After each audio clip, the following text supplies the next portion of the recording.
Dreaming of discovering an Italy beyond the usual tourist trail, La Marche is a stunning region nestled between the Adriatic Sea and the Apennines, where medieval hill towns, pristine beaches and authentic local cuisine await. Join us as we chat to Italy guidebook author Corinna Cooke, who shares insider tips on where to go, what to eat, plus a bonus pep talk on why you should seize the day and plan your trip now.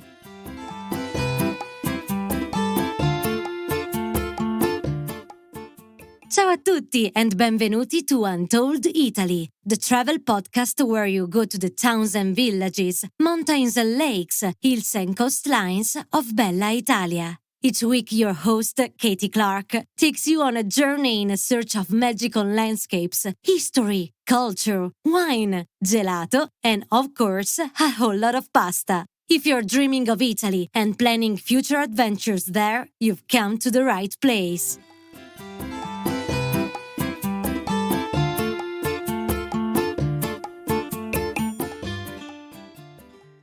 Do you dream of speaking Italian but feel stuck? I hear you. Whether you want to connect with your Italian heritage, a partner, or you want to live in Italy, finding the right tools to match your learning style is important. My friend Michelle from Intrepid Italian offers a practical approach to learning Italian with her unique 80-20 method, teaching you only what you need to know. As an adult learner herself with Italian heritage, she really knows how to bridge the gap between English and Italian. As Angela from Australia said, I put my inability to learn down to my senior stage of life, but with Intrepid Italian, it seems to just fit. To find out how Intrepid Italian can help you learn Italian and to claim an exclusive $20 coupon code that you can use on any of Michelle's online courses from beginner to intermediate, visit untolditaly.com/Italian or visit the link in the show notes. As a bonus, you'll also get a downloadable travel phrase guide absolutely free. So visit untolditaly.com/Italian to accelerate your Italian. Buongiorno a tutti, ciao friends. Hope your week has been as fun as mine. As we head into the main travelling season in Italy, there's a lot to talk about. We wrapped up our first Puglia tour of the season, and if you pop on over to our Instagram, you can take a peek into what we were up to there, enjoying the sunshine, the incredible cuisine, and of course, local stories. Puglia has some wonderful characters and some of my favourites that you'll meet if you join a tour of Puglia, and we do have the dates for 2026 up now. These tours are always selling out and we always run a wait list for them. So if you're keen to join us next year, then go ahead and take a look. Now, as a bonus surprise in Puglia, the Giro d'Italia road race zipped past the Masseria where our guests were staying. I had to laugh. One year the Pope was visiting Matera when we were there and, both events require quite a lot of security and they do cause some disruption, but it's all part of the fun of travelling, don't you think? Now, this week we have guests exploring Tuscany from Chianti country to Lucca, and as I record this today, they're about to make a proper feast with a view of San Gimignano in the distance. Plus, I've just finished recording an episode about Venice with a wonderful journalist from CNN that will be aired in a few weeks' time. So there's been quite a lot going on, and sometimes I pinch myself when I think about how lucky I am to do this job and to talk to so many people who love Italy as much as I do. And you know what? We're all lucky today to have my lovely friend and podcast favourite, Corinna Cooke, back on the show. If you're new here, Corinna is something of an Untold regular, as I love getting her perspective on all things Italia. Today, we're heading to the beautiful and largely undiscovered Marche region for a perfect Italian adventure. So andiamo. Let's dive in. Bentornata, Corinna. Welcome back to the Untold Italy podcast. Thank you, Katy. It's so great to be back. It's so good to talk to you again. And hello, everybody, once again. Oh, gosh, it feels like it's been a while. Anyway, you're here now. And honestly, we could just gas bag on for ages. We thought we'd press record after an hour and a half. Oh, sorry, nearly 2 hours of chatting.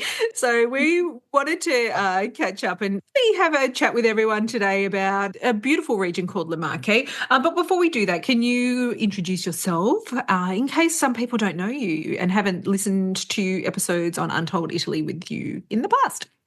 My name is Corinna Cooke, and I write a best-selling series of Italy tour guides called the Glam Italia, How to Travel Italy tour guides. And these books are slightly different than your regular tour books because they're rather than sending you into all the main busy, crazy mass tourism places inside of a big city, I take you to places that I enjoy, little kind of secret spots that are lots of fun. And, you can look down the street and see 11 billion people waiting in line to go to something. And then you walk into your place and it's equally magnificent, if not better. And it's like you and 10 other people. So that's my game. I write these books and I do small group tours for women every summer called the Glam Italia tours.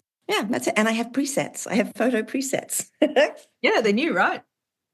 Yeah, they're fantastic. They're super fun. Let you modify photos. Everyone wants to make their photos of Italy look amazing, so you should all go check that out. But Corinna and I were talking before, and it was super interesting because we have very similar philosophy on travel and on basically life in general. And what we were saying is we've had in our personal lives some maybe not so great things happen to some friends of ours, and it's really important, everyone, just to not delay what you can do today because, we don't know what's around the corner. We don't know if we're going to be in good health or whatever. And we do hear a lot of people saying, oh, I can't quite go to Italy this year. I'm going to wait for a couple of years and save up some more. But I really wish. I hear a lot of people say, well, I'm going to wait until the kids are out of school, or we're going to wait until we got our kids through college, or we're going to wait until we retire.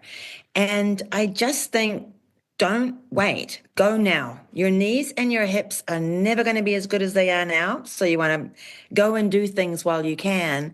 And you just don't know what's around the corner.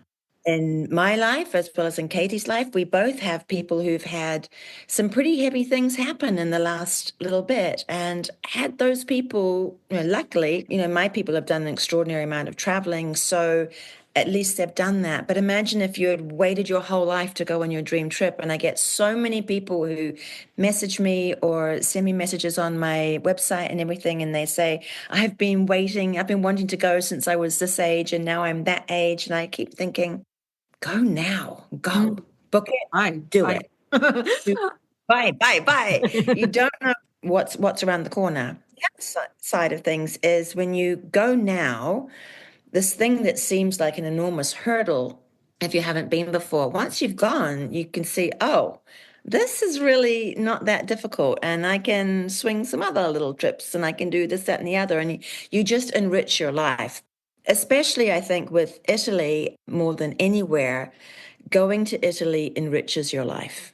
You come away with a bigger, better, juicier life. It's magnificent. I've devoted my life to Italy because it's just been so life-changing, and I want that for everybody. So I do think go now. Do not put it off. Absolutely. And I think another side to that is that, people make predictions, and I think whatever's going on in the world, and there are many crazy things happening, but we just don't know what's going to happen. So people decided not to go to Rome this year because of the Jubilee, the Vatican Jubilee, which is kind of, I think it's on pause. I don't know. Now we've got a new Pope and all of those things.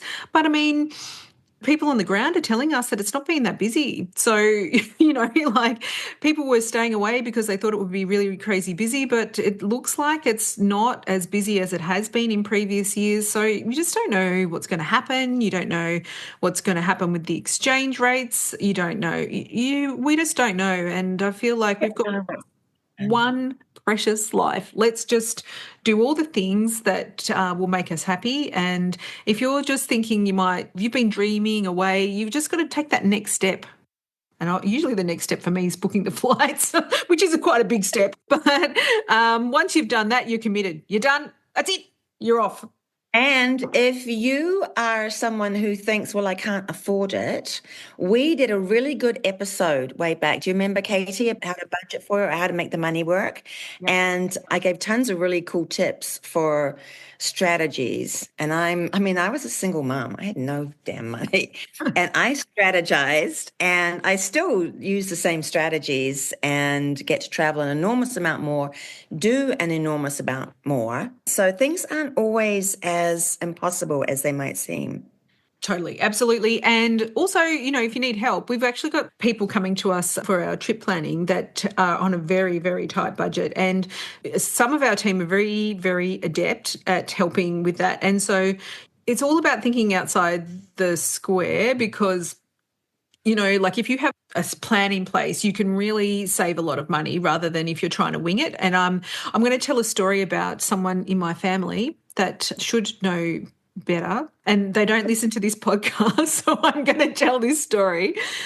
They wanted to, save some money, so they chose the cheap flights from a country within Europe, which will remain nameless, and they took the flight to the secondary airport in Rome. Now, if you get to this airport, which is Pampino, there's not as many transport options into the city anyway. There was no taxis available. They hadn't booked a transfer. And so they decided to get the bus. They got on the bus, not really realising, even though they speak fluent Italian, that they needed a ticket. And surprise, surprise, they got 2 fines of, I think, over €200 each. So that was €400 expense that they were not budgeting for. And, if they had have just done a little prep prior, they could have booked a transfer for about €60 and been at their hotel relaxing instead of being annoyed about the €200 fine. So my point is here, you need to be thinking, you can think about all the little bits because they do all add up, but also sometimes taking a step back and looking at the bigger picture can help save quite a bit of cashola. Yeah, and also if you don't have a lot of money, Italy can be a fantastic place. I mean, when I look back now, I'm quite astounded. I used to take my son and we would go and have these amazing trips in Italy. And really, we were doing it on the smell of an oily rag. I mean, we had no money. And yet we had these unbelievable experiences, which, I mean, he still talks about it now and he's grown now and he talks about all the fun. You remember when we went to Rome and when we went here and all these fun things that we did. And you really can do Italy quite inexpensively, especially if you break up your trips so that you're seeing some of the big famous places. And I mean, if you haven't been to Italy before, of course you want to see Venice and Florence and Rome and maybe the Amalfi Coast, although I love the Amalfi Coast because it's beautiful, but it's not the place that it was for a very long time. Like I used to take all of my tours there, because I loved it. But then the last couple of years that I was going, it was just battling through cruise ship crowds, the prices of everything, just that simple pleasure of having an aperitivo, ordering a spritz and having some snacks. The snacks turned into just being potato chips and the spritz got more expensive and there was 11 billion people all around you. And I was like, I don't know. With this podcast, Katy tells you about all kinds of different places that you can add in and say you're getting a bit off the beaten path, but I think that kind of makes it sound like you're going into the outback or something. Whereas really it's everywhere there is so accessible by train, so inexpensive to get places by train. And you can, I don't know, you can do all these things and have a whole different adventure. And it doesn't have to be like, like a adventure with stress. It can be a fun adventure that will take you to places you never dreamed of and let you eat and drink the things that will blow your mind. And it's all about, having a bit of a mix. So should we talk about this place that we want to take people to today? Le Marche. So I went to Le Marche last summer. Normally at the end of my June tours, I take myself off on a beach vacation. I love beach vacations more than anything in the world. And I think there's something about the way that Italians do summer beach. It's so iconic. It's so different from everywhere else. And I try to always go somewhere I haven't been before so, I can experience something new. And this time I went to Le Marche. Now, Le Marche is a region that's between the Apennines and the Adriatic Sea. It's borders with Abruzzo in the south, Umbria, and I guess it's the west. The east of the sea. I'm not good at GPSing it. Emilia-Romagna to the north. And there's like a little sliver where it meets Tuscany and a little sliver where it meets Lazio. But so basically we're on that east coast of Italy. Stuff. And I'm looking at Katy going, is it east? And it's fabulous. It's just wonderful. I picked up a rental car and here's a tip for everybody. I actually have a home in Tuscany, and there's rental car places not far from me. But I had rented a car earlier in the summer, and when I went to pick it up, they only had big cars. And I'm like, I don't want to be in a big car. It turned out on that trip it was all right, but thank goodness I decided with my trip to La Marche that I was going to pick up a car at the airport in Florence because I knew they would give me a little car. And when you're going into places that have magnificent little medieval hill towns, they have magnificent little medieval streets that you really need a small car. So anyway, we drove through Umbria, which, by the way, is beautiful. It's just so beautiful. And then you go through this series of tunnels and you come out into Le Marche. It's like you're in a fever dream or something because it's just every hilltop has another little castle town on it. It's beautiful. There's not tour buses. This is a region that is not really about tour buses. They decided that they wanted to get a better quality of tourism rather than quantity of tourism, which I think is really important. So Le Marche has a population of about 1.5 million. Its capital is a town called Ancona, which is a port city, and that's on the Riviera del Conero that we're going to talk about in a little bit. And then they have other famous towns like Urbino, where Raphael came from, which is a major Renaissance town. It's gorgeous. It's a college town, which means it's always fun and alive. I'm going there in June. I can't wait. I'm so excited. I'm going to Urbino. And this is the thing, because even I've never been there. And I am going to Rome in June and I'm going to be there for a week. But then I'm going on an adventure. And I think that's so fun because, even if you've been there a million times, you can always find something new. Always meant to find new places. There's so many cool things to do. But so with this trip, we went to a beautiful town called Ascoli Piceno. And this is one of my favorite towns in Italy. It's well off that mass tourism radar. It's very chic. It's very cosmopolitan with a sensational centro storico, just stupendous.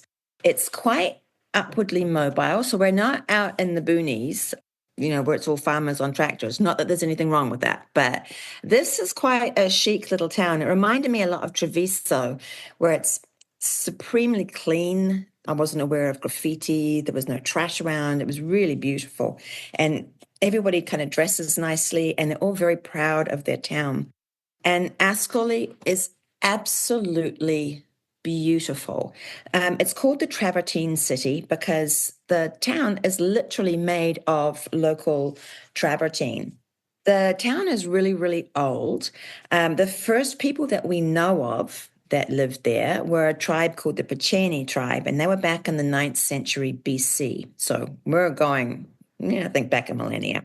The Romans took over in 268 BC, and this is the first architectural impact we see here because they razed the old town and built over it with this local stone that was very similar to what they used to build Tivoli. So it's this white travertine, and it's absolutely gorgeous. And they made Ascoli into a mini Rome with temples and a forum and thermal baths, an amphitheater, a Roman theater, all this cool stuff. In fact, one of the piazzas, Piazza San Tommaso, has a slightly round shape because it was built on top of the old amphitheater. So it's really cool. And there are signs of old Rome everywhere. So much of the old Roman building material was just upcycled across the centuries instead of being trashed and thrown away.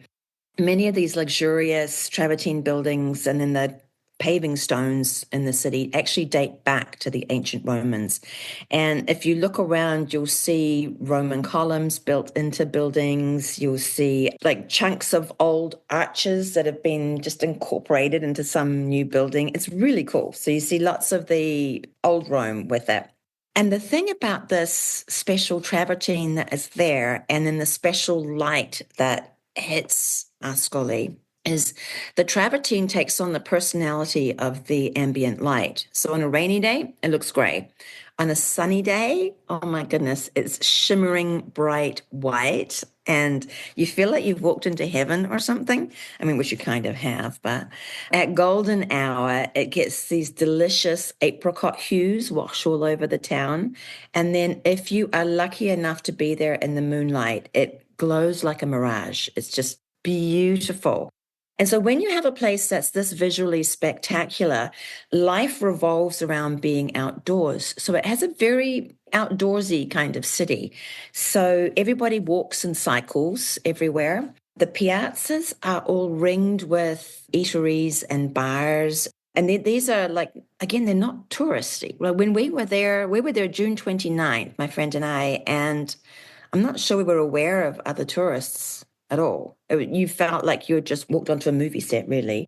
So you get to sit in any of these piazzas and just soak up this beautiful, beautiful town and watch people.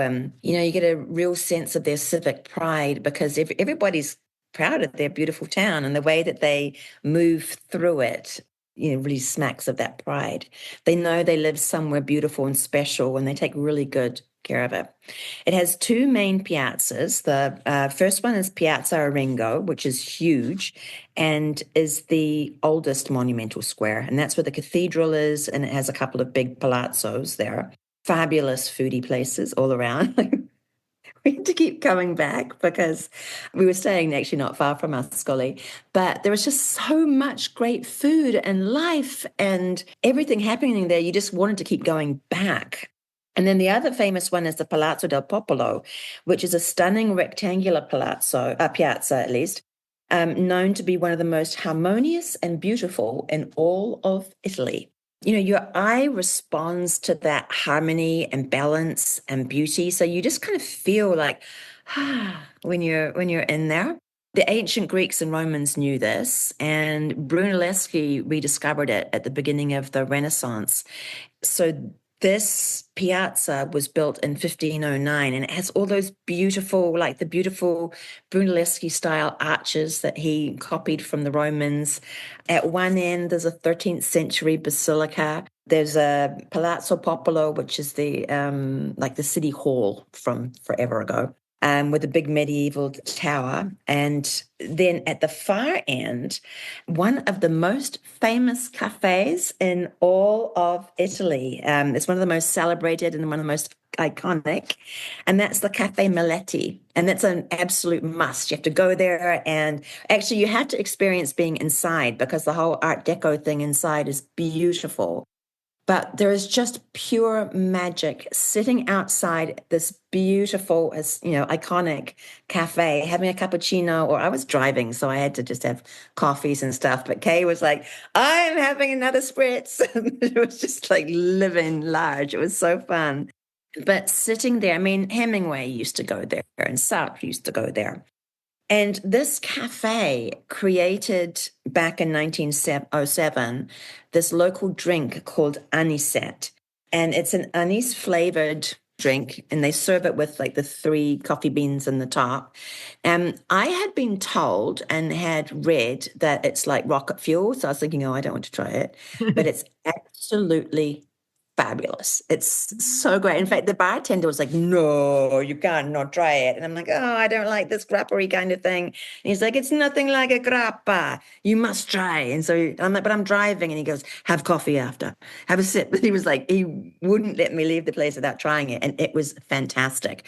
And then they have all this great stuff that is this anisette flavor. So you can get cookies, and they had these fabulous chocolates. I was buying them for everybody for Christmas for me. Got these little bottles of anisette and these little chocolates and cookies. And they even have anisette flavored gelato, which is fantastic. Wow. So we, on the first day, because when we were going into Le Marche, we stopped in Ascoli, and we bought anisette to take to our Airbnb. And then we had to keep going back and getting more. Can I So just, awesome. before you continue, like while you've Mhm. been talking, I was thinking, like how far is it from Rome and Rome Airport? And do you know what? I've just popped it in the Google Maps, and it's like it's closer than Florence from Fiumicino, Ascoli Piceno. Yeah, I mean, like you could get a train to like Bazaar, or you could get a train to Ancona. Ancona is a little bit more Oh, of a okay. trip. Yeah. Yeah, so there are places where you could get a train to and pick up a rental car. You really do need a rental car, Yeah, but I but mean, still, it's less than 3 hours from yeah, and Piceno. It's like nothing. it's not like driving in busy places. I Mm. mean, these are wide open roads. They're very easy to navigate. So you could be a first-time driver in Italy, and this would be a nice, easy entry to you. Yeah, They've also, amazing. before we leave Ascoli, they've also got an amazing little theater there. It's called the Teatro Ventito Basso, and it's like a little hidden jewel. It's beautiful with frescoes and paintings and all these velvet finishes. It's like one of those oval theaters that has 4 levels of opera box. I mean, it's like a little chocolate box or a little jewelry box, and you step into it and you're like, oh my goodness, this is so beautiful. And that town has a very strong performing arts culture. I think Ascoli is a must. Like, you just have to go there. It's one of those places that you want to allow yourself time to just stroll and wander and arrive hungry because the food is unbelievable. So you want to be able to stop and look and shop and just take time even just to there's something magical about sitting in either of the big piazzas or even some of the smaller ones are gorgeous and just be and just watch and enjoy. And it's magic. Like it was one of those places that I felt like, oh yeah, I could build a life here. I could live here and I could build a life here. It's just wonderful. Whereas there's lots of places that I love going to, but I wouldn't want to live there. And no sign of mass tourism, which I love. But then we're going to jump in the car and get ready to be wowed because we're going to head to the Adriatic coast, which is only, I want to say it's about 29 kilometers from Ascoli. So it takes about 15 minutes on this like superstrada that's big and wide open. And you come driving along and suddenly whoosh, up comes the Adriatic. And it is so beautiful. It's, oh my goodness. And the Le Marche coastline is 173 kilometers of beaches, and they are stupendous. I mean, you're going to see white sand, you're going to see crystal clear water. Some of the beaches have pebbles, but they're those smooth pebbles and they're white and they're kind of like easy to walk on. The whole coast is gorgeous. And, in fact, if you go Le Marche and then next down, you've got Abruzzo and then you go down to Puglia, that whole stretch is just, I mean, it's like dream beaches, really. If you're not a beachy person, it's just the visuals are astounding. So it's also full of hidden coves and like really dramatic landscapes with cliffs and headlands and those white limestone looking cliffs and everything. And then a lot of wild vegetation around as well. So it's you just keep like taking your breath in because you can't believe what you're seeing. It's so amazing. And then also it is full of these charming little medieval towns that are on a hill, and then there's the beach down at the bottom. So there's a train line that runs along that bottom flat part from Brindisi all the way to Bologna. So there is the train track, but I don't know, when you're up in the little towns that you stay in and you look out across, all you're seeing is the sea. So it's beautiful. So at the bottom of Le Marche, where it meets Abruzzo, you have a very well known to Italians and Europeans, but not to the rest of us, beach area called San Benedetto del Tronto. And this stretch is called the Palm Tree Riviera. There's more than 8,000 palm trees lining the lungomare. And they have this big wide, I mean, it's like a street wide promenade, and you can rent bikes and bike along there. And it's so gorgeous.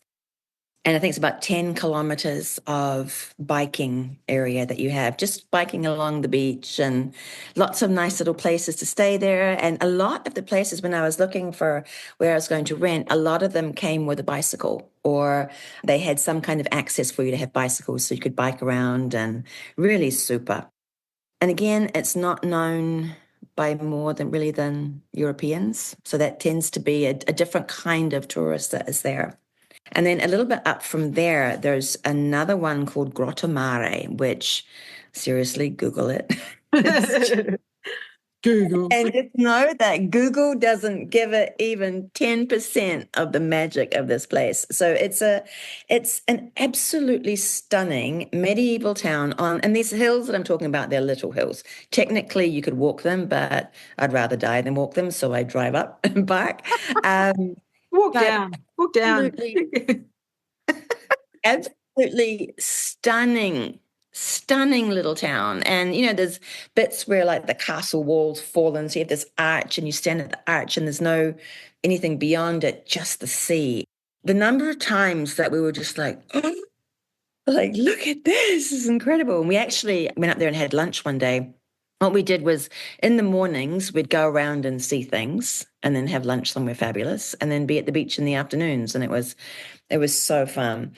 I think it's really important to take some time to explore these little towns and villages and just take in these views. And people live there, and you're just like, how come people live there and this just be their normal life? So, Corinna, do you know if they've had a lot of foreign influence there? So, do you know what I mean? Like, so in Umbria, they haven't really had a lot of. People say it's almost like the true Italy because it's really largely been untouched by foreigners. Umbria with a beach. It's Mm, basically Umbria with a beach. It's right. that same kind of vibe where you just feel like you're in the very real world. There's not selfie stick sellers. You're not walking past shops full of fridge magnets and things. It's just people that live there. People going to the beach, having a fish supper. I live for that Italian summer beach club experience. So I, really take advantage of that. And where we stayed, we found this. I mean, it was ridiculous, Katie. I just wouldn't believe it. This little town's called Cupra Marittima, and they have the old town up on the hill. So it's Marittima Alto, I think it's called, Alta. And it was like a castle town. And we had this apartment that was stupendous. It was ridiculous with giant terraces looking out over the sea from one side and over the castle from the other. And it was also one of those places that had every mod con you could possibly think of. It was amazing rental. But it was just magnificent. And of course, not really any tourism. So driving up the hill was a little something, something. That was one of those times I was like, thank goodness I had a tiny car. And the parking was interesting. And my parking skills definitely developed while I was there. But everyone that you encountered was local. And it was really interesting because our first day there, we thought, well, we'll go down and have the afternoon at a beach club. And we drove down the hill. It takes 3 minutes to drive down, and a total of 5 minutes to get to the beach. And it's just beach club after beach club lined up along this beach. And it's, as far out as you can swim, you can see to the bottom, and it's just ridiculous. So we go in there, and they don't get a lot of Americans. And so the lady that was running the place wanted to talk. And I was like, where are you from? And why are you here? And how did you come to be here? And so I chatted away to her for a bit. And then every time we'd come back in, because all these beach clubs, for those of you who haven't been, they have all the rows of the umbrellas and the sun chairs, and they all have their own, we would call it a cafe. They call it a bar and a restaurant. So in Italy, you get coffee in a bar, not in the cafe. So every time you're walking back to get something to drink, or you're going to get a coffee, or you want to get a snack, whatever, you're coming back in there. So she would be there and she would chat to me some more. And I had actually got a parking ticket in Ascoli and I couldn't figure out how to pay it. And so she's like, well, let me have a look. And then she said to me, oh, well, you should go to the bank. Here's the bank to go to. Go there in the morning. The bank manager can deal with it. And when I went in the next morning, the bank manager comes out and goes, oh, there you are. And he tells me the lady had already called him and said, coming. He said, let me have a look at that. And he's like, no, you won't be able to. I can't pay that here for you. You need to go to the post office, but the post office closes at 1, so you have to go tomorrow. So I go into the post office the next morning, and the women are like, there you are. The guy from the bank said that you were coming. And it was one of those kind of deals. The first couple of nights that we were staying in our little castle house with the view, there was a bar restaurant up along the castle wall. with this view out across the sea that again was just, I mean, just stupid. It's just ridiculous. You feel like it can't possibly be real. But that place was closed the first couple of nights. And then the third night was open. So we thought, okay, great, we'll go there. And we walk in and the guy comes out from behind the bar and he goes, so you went to the beach a couple of days ago? And I'm like, yeah. And he goes, and you went to the one with I think it was like the yellow umbrellas or something. I'm like, yes, I did. And he goes, yes, she told me that you were staying up here and that you might come by. So, we've all been keeping an eye out for you. And it was just that kind of experience where people notice that you were in town because they don't get people that look like us. Like they get Europeans. And so you were a little bit of a novelty, but enough of a novelty that people knew and they knew where you were staying and were like, well, let me help you with this, let me help you with that. And we had such a fantastic time. You It have was to just be a bit incredible. open-minded for that. And I think, because some people that I know, I'm not mentioning any names, might get a little bit like, I'm being stalked. But And yeah, it is really kind. They're just being kind, and they want to help. And I think that's the one thing when you go to somewhere where they don't get a lot of visitors, they're so proud to show you their environment and last week we talked about South Tyrol, and they're very slick in the way that they manage visitors. But, there's something also extremely charming when people are just genuinely happy to see you. yeah, I mean, it makes you feel so good. You're not an annoying tourist when you're in a place like this. Mm. You're a new person that they've met, and that might be their friend. And we just had such a great time. I mean, it was wonderful. So Cupra Marittima was a lovely place to base ourselves because you've got this whole enormous coastline that is just sensational. And 40 minutes up the coast, you get to the Conero Riviera. So there's a mountain and how do you say it? Promontory? I can't. Promontory. Promontory? Yeah, there you go. What she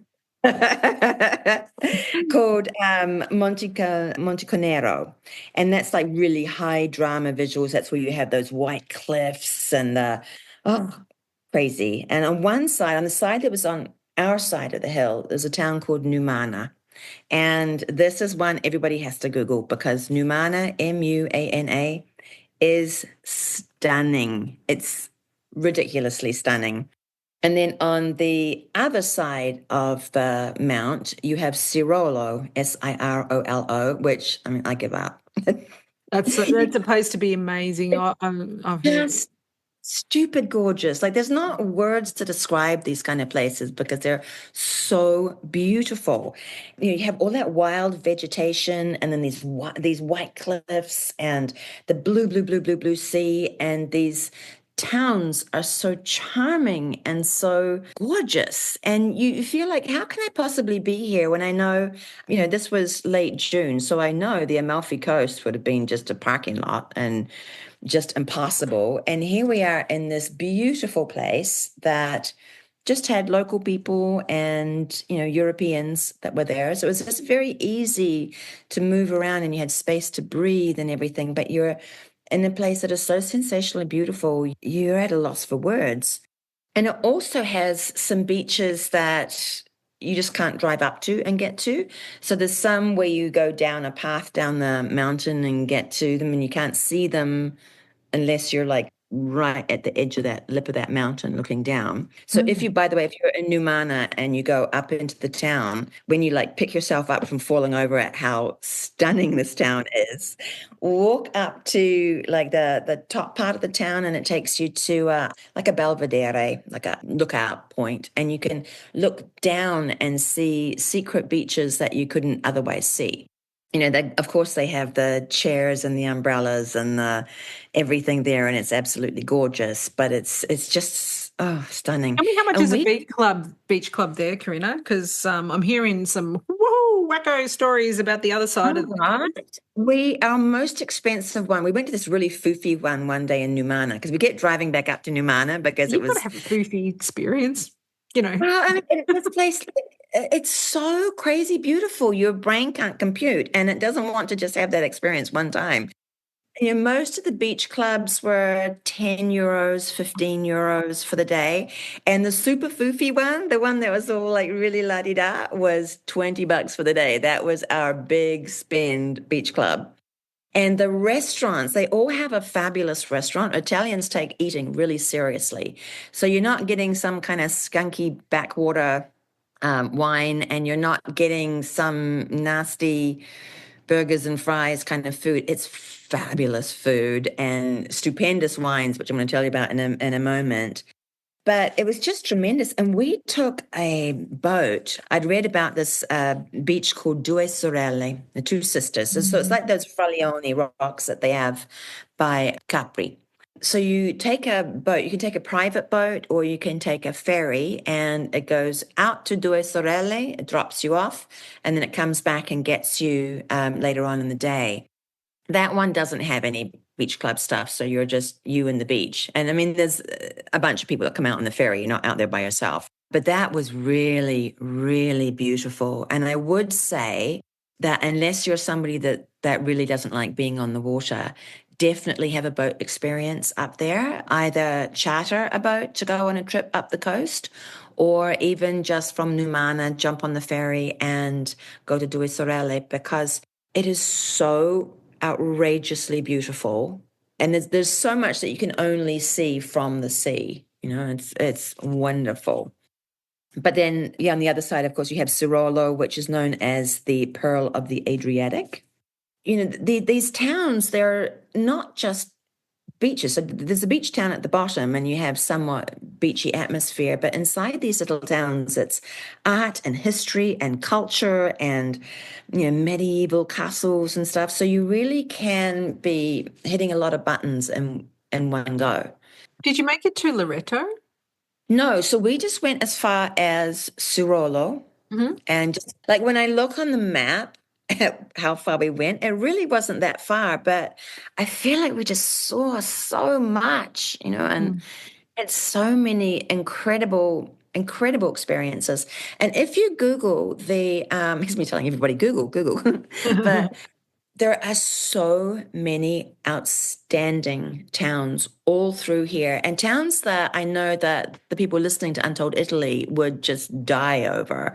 I mean, they've got everything that we want to see and fall in love with in Italy, and they also have the beach. And of course, there is a lot of Le Marche that is not on the beach, but I live for beaches, so. And these are all blue flag beaches as well, so in Europe, they have and we talked about this before, they have a grading system of beaches, and blue flag is the primo, and Italy has more blue flag beaches than anywhere else in all of Europe. And it's based on the cleanliness of the water, the cleanliness of the area around the beaches, how well they maintain the native foliage and everything. So it doesn't look like Miami with all high rises. It's kept looking beautiful. And a lot of these beaches are also actually really good for if you have littlies, because they don't drop off. So Numana drops off and gets deep more quickly, but a lot of them have a long way out where it's just kind of knee deep. So the water gets nice and warm. Again, it's crystal clear. But if you're traveling with children, you couldn't go wrong. And then over there too, I feel as though when people are traveling with children, it's not chaos. They all seem to behave nicely, and they're having fun, and they're playing, and the parents are involved, and I'm taking photos and videos of how fantastic it all looks. It's just the perfect place for a summer vacation. And then there's other places like Fano is another town that has all these Roman ruins. That's in that same stretch. There's on the other side of Sirolo, there's Porto Novo. You can't say that the Marche is necessarily more beautiful than Liguria, or you couldn't say that Puglia is more beautiful than Amalfi. But you can say you get to choose the experience that you want. And I don't want an experience where I'm just slammed in with cruise ship people and selfie stick sellers and expensive spritzers, when I know that I can go to a place like this and have a dream experience where you're somewhere gorgeous and local, with local prices and local life and no tour buses. Keep heading up as well, and you eventually hit San Marino, and you go to a totally different country. Yeah, exactly. But, I really think that Le Marche has distinguished itself for preferring quality tourism over quantity mass tourism. So you really do have a tremendously different. It's, like Umbria, this is the Italy that you've dreamed about, so you don't dream about being in massive crowds. So, Yeah. but it is a place that you must drive. There is a train that goes along the waterfront, but you really need to have a car there. The chugger. Tell us about the food and the wine, please. We need to know. All righty. So the cuisine is fantastic. There's so many foods that are special to Le Marche, but I made a little list of things that are must tries and that you will see all over the place. So the first one are the stuffed olives that are called olive alla ascolana. So they're from Ascoli Piceno, and they're stuffed, breaded, and fried. And everywhere you go or everywhere I went in Le Marche, when we're going to stop and have an aperitivo, this little bowl of the stuffed olives would come out, and they'd be hot. They've just been cooked, and they're just game over. They're so great. And in fact, in Ascoli, that first piazza I told you about, the first of the big ones, the Piazza Aringo, there's a really famous Olive all'Ascolana place there that is just wonderful. And they'll serve it to you often in a paper cone, and you just walk down the street eating these little things. They're fantastic. It's also very famous if you like mussels, these wild mussels called moscioli. I think that's how you pronounce it. And they come from a very specific part of the Conero Riviera. And there's a special way that they catch them and everything too.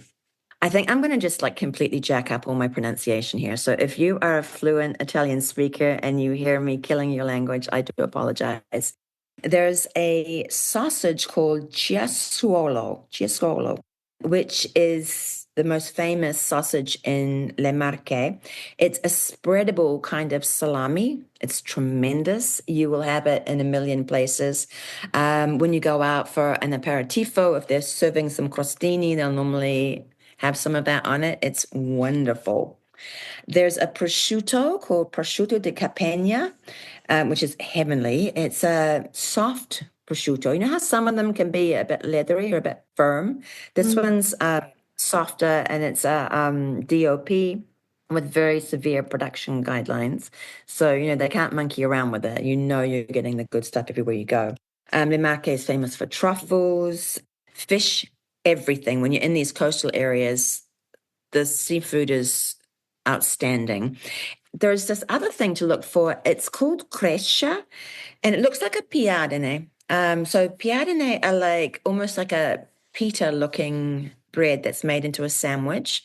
And this one looks like a cross between a flatbread and almost a pastry, and it's got its own whole texture. And they'll make sandwichy things out of that. It's fantastic.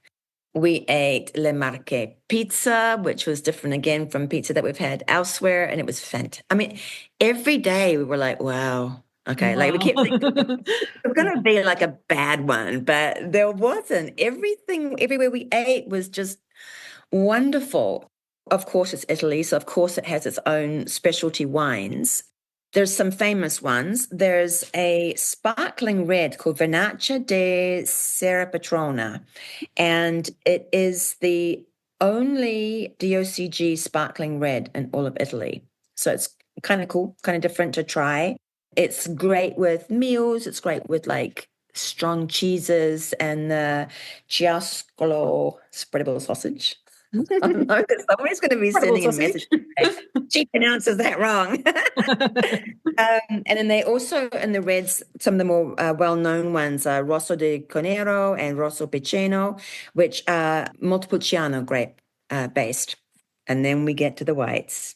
Mamma mia. Game over. They're incredible. If you like crisp, summery whites, yes, please. Oh, man. So, I mean, if I was here in America, I would buy maybe a New Zealand Sauvignon. You get that fresh. That's because you're from New Zealand as well. Summery. I'm not a Chardonnay girl. If they're offering Chardonnay, I'll just. It's a bit too much. But Yeah. Yeah, but these Le Marche whites are incredible. So there's one called Verdicchio, and so Verdicchio is a must try. And then there's Verdicchio di Metallica, which is, from a special area there. And I guess you'd say it was acidic because it gives you a little kind of to it, but it's fresh and minerally, and like we would be drinking it. When I say we're drinking it at the beach, you're sitting there at the restaurant at your beach club, and everything's set out beautifully, and they bring you a glass of wine with whatever fabulous fish extravaganza they're bringing you. And we kept ordering the Verdicchio di Metallica, and then the waiter would be like, "Oh, you know about this? You're not." But it was just so good. It's a lovely, crisp, light, summery white. And then there's another one that's also in that really crispy, refreshing white family called Passerina. And I think we drank our weight in that. I mean, like I could have a glass of wine at lunchtime because we weren't going to be driving back until the end of the day. But then we would like sit up on this beautiful terrace on our little castle house on the hill, looking out over the water, and we would drink Passerina, which is beautiful. And then there's another one, Pecorino, which is another fabulous wine, but that one is more for your Chardonnay crowd. So if you would normally order a Chardonnay, you would probably love a Pecorino. If you would normally go more to a Sauvignon or a Vermentino or a Sancerre or any of those wines, Fiano, Falanghina. So you throw a French one in there with a Sancerre. Yeah, well, I do love a pecorino. I really like a pecorino. I'll search that out. If it's on the list, I'm having it. Oh, good. I mean, and I'm not a winophile. I don't want to pretend that I know a lot about wines because I don't. I know two things. I like it or I don't. But these were just absolutely wonderful. And then my friend Luca, he's the driver on all of my Tuscany Umbria tours, but he's also a sommelier and he's also one of my best friends in the world. He always wants to know what wines I'm ordering and all that kind of thing because that's his jam. And so when I was just wowing out to him, oh, look at these wines in Le Marche. And he was thrilled. He's like, yeah, Le Marche has incredible wines. So, I mean, it's worth going there just for the wines and the food and the beaches. Absolutely. It's just an easy trip. And I think too that it's very easy driving there. Like some places are complicated driving and you're kind of like, oh, like I drive all over the country, but I will not drive in Rome or Florence or Naples or Palermo. Forget about it. It's not going to happen. And there's some places where you're coming in and out of big cities that take a lot of concentration. Not here. It's an easy drive. So you can be someone that doesn't normally rent a car in Italy and be quite comfortable. Good to know. And I found the roads weren't particularly packed either. Really good superstrada, autostrada, really good highway that goes straight up the coast. So every little town that you can spot on a map that you want to go see is going to be off this nice, easy superstrada. Like it's really, I don't know, I just thought it was a really easy trip. I think for somebody coming to Italy their first time, maybe it'd be a bit much of an adventure going there. Like I would say, get into Umbria. And see some of that for something a little bit different. Because also I'm obsessed with like jumping on the train and going to Perugia. I do that all the time. But especially if you're on your second time round and you've hit the big spots, I think most people get 10, 14 days on their big trip to Italy. And so it's a little bit more difficult to allocate 3 or 4 days to go off and be like, well, why do I want to go on a beach vacation? Once you've been to one Italian beach, you'll be like, oh, yeah, I get it. Coming back on that second trip and you're not needing to hit all those big tourist attractions. And I'm not criticizing them either, by the way. But I think this is a really wonderful travel experience. And you can also, you can do Le Marche, drop down into Abruzzo, drop down into Puglia, and that's all that is easy driving. It's all beautiful, and you'll really just get spoiled with medieval towns and then down at the beach. Coastal views and outrageous food, and you'll spend $5 That's the other thing, is that when you go to these places, it's also inexpensive. You know, when you're off the main tourist track, when you stop for, I talk about aperitivo all the time because it's my favorite time of day, but Why not? um, why not? You know, you order your spritz or your glass of wine or whatever, and it comes out with a platter of snacks, and they're always fantastic. So it's not chips and nuts. When you're in the busier, more touristy places, you get a bowl of chips, and that's kind of it. So, you know, there's differences there, but the cost of everything. I remember when we went to the place that was up in the castle town by us, where the bartender came out and asked us if we'd been at the beach the other day. When our bill came, we thought it must be that much each. We're like, no, no, no, no, this is the total. And, you know, you're thinking, how can this possibly be? How can you have views like this, these warm, lovely, kind people who are just fascinated and wanted to talk to you, and people at the other tables wanted to talk, you know, like, hi, where are you from? Why are you here? How did you find out about this place? And so we made a million new friends. And you know, it was borderline free. It cost us nothing. Even the castle apartment, this incredible apartment, it was split amongst two of us. And I think the total for the week was something ridiculous, like 900 euros. So we each spent 50 to be in this absolute paradise. I mean, it was so inexpensive. And, you know, so that's another thing when you're traveling on a budget, to be able to zip out to some of these places and, you know, be questioning, how on earth can this possibly be? It's just wonderful. So going back full circle, Corinna, I think, you know, we've just proven carpe diem, seize the day, go take your trip to Italy, go have an adventure, go eat all the seafood, sit by the beach, enjoy. Oh, it doesn't get any better than that, does it really? And, you know, what a easy trip. Like, I can't believe that Ascoli Piceno is closer than Florence. Amazing. Oh my gosh. And it's stunning. You walk in, like, I really thought I was pretty much prepared because girlfriend here had done her research. And I had a list of the spots I wanted to see and all these things I wanted to do. And we walked in, and so I was with my friend Kay. So Kay came on one of my tours several years ago, and she's been back for more since. And actually, she had called me when I was booking this trip. And she said, "What are you doing?" And I said, "Oh, I'm looking for a place to stay in Le Marche. I'm going to go to this region called Le Marche, and I'm going to have a beach vacation." And she's like, "Oh, can I come?"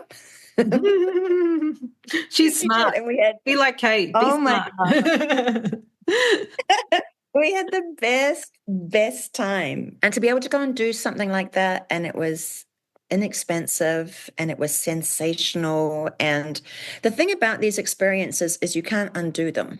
You can't unsee that beauty. You can't undo that glorious humanity where people see you and value you and want to interact with you. And up and down this coast, up and down, like we got through half of the region and the coastal side. I don't know, there's something so validating about that too, when people are so lovely. Delightful. You didn't Okay, Corinna, people if go, "Wait, anyone wants to connect with you, you do a wonderful job on Instagram, I know, or read your books, how can they get in touch? my website is corinnacooke.com, and it has everything from there. You can click in and join the newsletter. I do blog posts periodically, which my blog is also linked in the website. On socials, I mostly do Instagram, and I'm at Corinna Travels.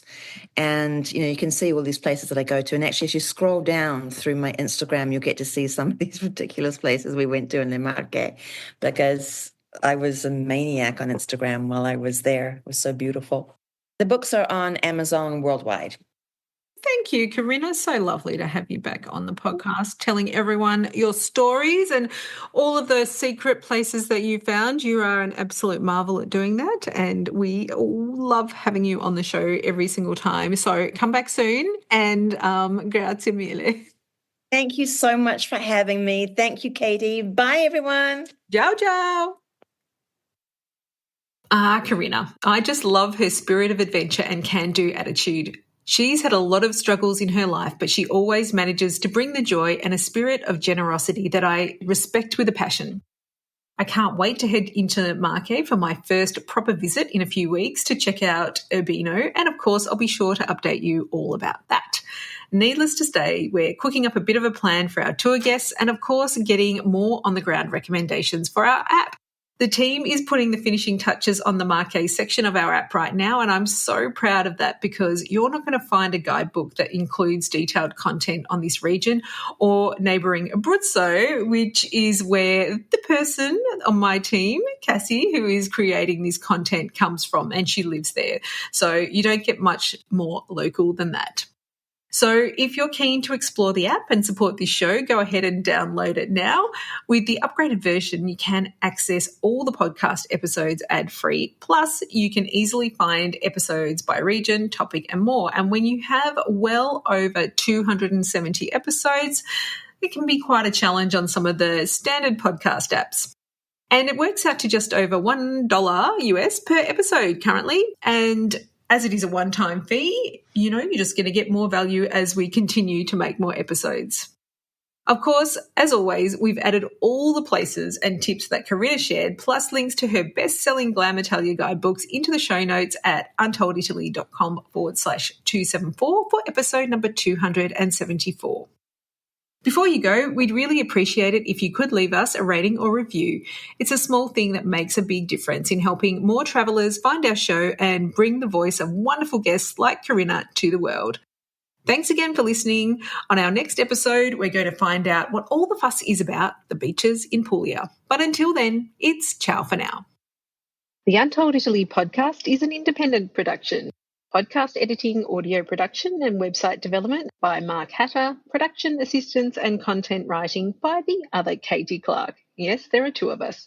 For more information about Untold Italy, please visit untolditaly.com.